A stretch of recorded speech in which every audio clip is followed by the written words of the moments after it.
So I've already dropped some assets into this timeline. And just to quickly explain, I've taken just a few things from pexels.com and sliced them up just for the purpose of this tutorial. What we're going to do is just set up a 3D camera, set up some objects in 3D space, and try to replicate one of those shots in the sample clip, which was flying through a doorway. So if I just right click on composition settings, I'm just going to make sure that it's 1920 by 1080 or whatever dimensions that you're hoping for. And I'm allowing this to have about 500 frames, and you may want it to have a lot more, but for now, this will do. If you're wanting to create 3D objects, you've got to head into the 3D renderer tab, and by default, it will be set to classic 3D. So if you swap that into Cinema 4D, it will give you all these other options: environment layers, reflections, blah. Okay, so we're going to hit OK on that one. Right, so what I have now is 3 objects. The Elvis TV is at the top, Hazelwood's at the front, so I'm just going to put that there. So this TV, I'm just going to move it into its correct space before I do apply any, 3D to it. It's a little bit small. It's just the way that I've cut it up. I tried to import a PSD and it kept crashing. So you may come across this. And if so, then I've just, gone to PNG, sorry. So the original image looked like this, and I've just cut the transparency out of it, and that's revealing this random background image. Okay, so the first thing I want to do is make sure that the Elvis TV anchor point is not in the center, because if I was going to edit the rotation, right, it would start doing that, or, it would basically take it from that center anchor point. So if I select Elvis TV, go up here to the anchor point tool and drag that into this corner, then I know that any animation, say if I wanted to open that door as a hinge, that would hinge from this edge, right? So that's fine. I've set the anchor point to there. And what I want to do to create 3D objects is to just check these boxes next to these objects, right? And it's done some weird stuff, and it's already set me into 2, so by default, it's single view. And then if you come down to this bottom corner, you set it to 2 views. This one is a top view, and you can change that here. You can view the right. I'm going to view the top, and you click into each frame to activate which one's active, right? So that's the top view, and this is the active view. And what it's done is just randomly placed objects in whatever order. So what I want to do is grab the Pexels Hazelwood layer and push it to the back of that plane. Oh, I don't want to animate that though. Why is that animating? Let's have a look. Oh no, that's the anchor. See, I still have the anchor point tool selected, so I've just got to go back to the regular selector and push the house all the way back. I mean, I could probably go further, but I'll just sit there. And if I switch off the Elvis TV layer, you can see the house inside there. And that's essentially the view. I probably could come in a bit closer. I haven't set a camera up yet, but I want that to fill my frame. So that's fine. And then what I have is my other 2 spaces. And I may want to bring both of these forward, closer to the camera. Or not, whatever you want to do with that. Okay, so the Elvis TV.png, if I zoom in on that, I should be able to animate the door opening based on the XYZ rotation axes. So I always forget, it's not that one, it's this one, right? So great. So what I want to do is maybe start off with the door open. I can't remember what happens in the animation. Let me flick over to the animation and I'll come back 1 second. Doors open and we zoom out, then the door closes. Right, yeah, all right, cool. So I guess we could have it open to that point and then start. So if the start of my timeline's here, we're looking at the house, we fly out, and maybe at this point, I want the door to start closing. I have no idea at what timing, so I'll just drop it in roughly. Bring that back to 0. I'll just key it in. Great. I'll select those two and hit F9. It's just easy eased those two to make them a smoother animation, which you can view in this view and edit in that view. Okay. Okay, so maybe that's a little bit too slow. So we'll just squeeze these two keyframes together.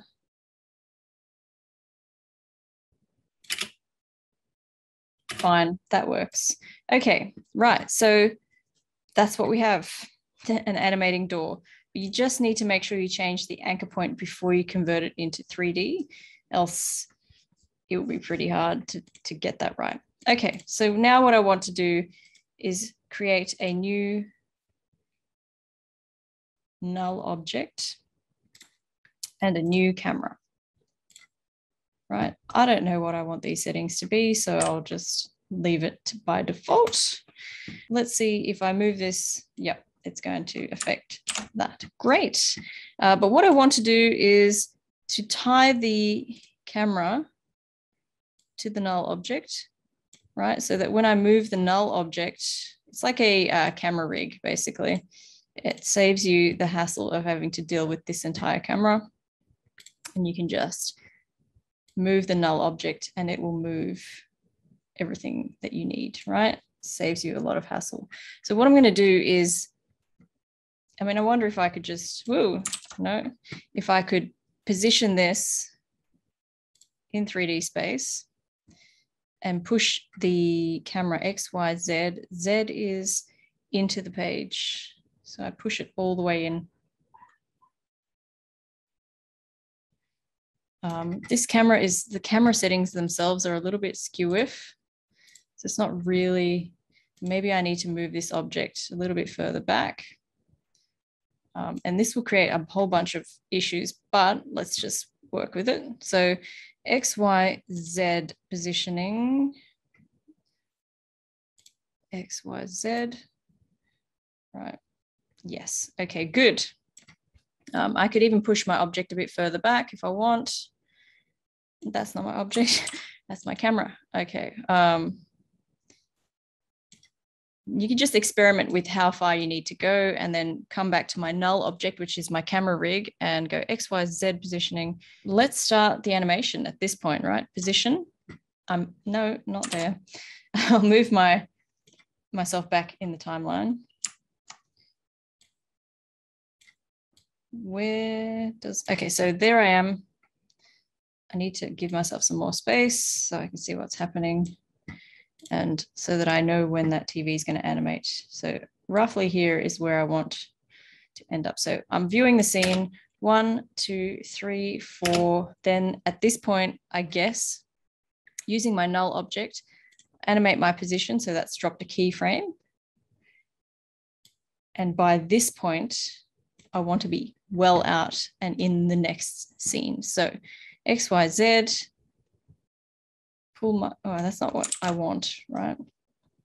That's going to do a slow zoom, which I don't want. So I'll just add another keyframe. So from here to here, nothing moves. And then from here to here, I am moving back in the Z plane. And I believe I've made that happen way too early. So I'll just come back to here. Yeah, all right. So at this point, at this keyframe, and I'm going to keep going, right, to wherever I want that to be. Okay, super, right? And something like, let's start it here, right?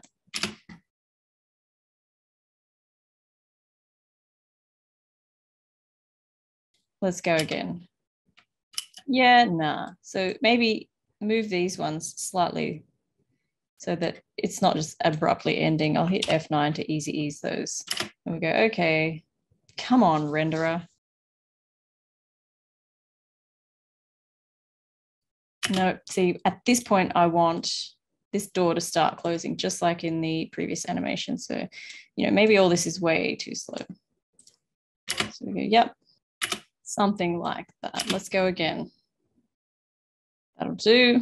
Okay, so why don't I add an additional character to this? Let's go back to the desktop. Storyboards, Pulp Fiction apartment. It's going to be in one of these. So I'll just open the apartment. When you're importing PSDs, and this might crash, so if it does, I apologize. If you import as footage, it'll flatten everything. So just maintain this as a composition and you'll be fine. Oh, great. It worked. Super. So my Pulp Fiction assets are all here, and I just want to steal somebody. There he is. I'm going to steal this character just for the purpose of creating a little bit of depth. Now, I haven't made him 3D, so hello. I'll make him 3D and bring him forward and transform him down in the Y axis because he's too high. No, X, Y, right. So there he is. And you can just sort of stand there. This is just to create a bit of depth in terms of when the camera is moving, you know, you have this guy in the scene. And maybe that's not what you want. Maybe this is not quite right. So that's just taking a while to render out. As you can see, this character has his own amount of alpha, and that is affecting what is behind. I've not come across this before. So what I'll do is I'll just move him to the left and I'll figure that particular issue out. So I'm not exactly sure why that's happening. So if I delete him, it's all good. It's just when I start pushing him over to here, then it's creating an issue with the multiple levels of alpha channeling. Okay, in terms of editing all of this, what I would do is, you know, just to make life easier, I would drop all of those into a pre-comp, and I'd call it 1. And it's affected all the camera motion, right? So I don't want to do that. I might just drop everything into the 1 pre-comp, just call it pre-comp 1. And that should retain all the animations. And like what you want to do, obviously, is to add a little bit of motion to everything so it doesn't just stop abruptly all at the same time.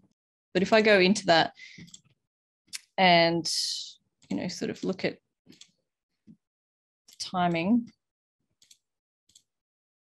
you know, that stopping versus the camera stopping. When does the camera stop? Okay, it stops exactly at that point. So I might want to extend that a little, just so that not all stopping at the same time. And I'm not going to wait for that to render, but essentially the camera keeps going just for that little bit longer and it creates a smoother animation. Okay, so if I jump back into the main composition, then okay, my scene starts here and I may want to just cut that, push it to the start of my timeline so that my animation starts at a meaningful position. Go, okay, still trying to render, so I'm just going to force that and go, okay, at this point, I'm going to cut. So you need to cut your timeline up, because if you keep it visible and you just have multi-layers, then it'll try and render everything. So if you're only actively showing this piece of it, then it helps with your CPU.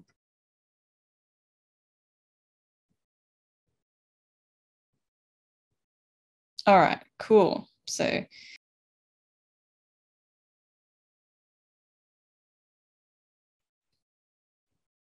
right, so the guy from Pulp Fiction, Elvis, we're really crashing things together here. Okay, for now, I'm just going to leave that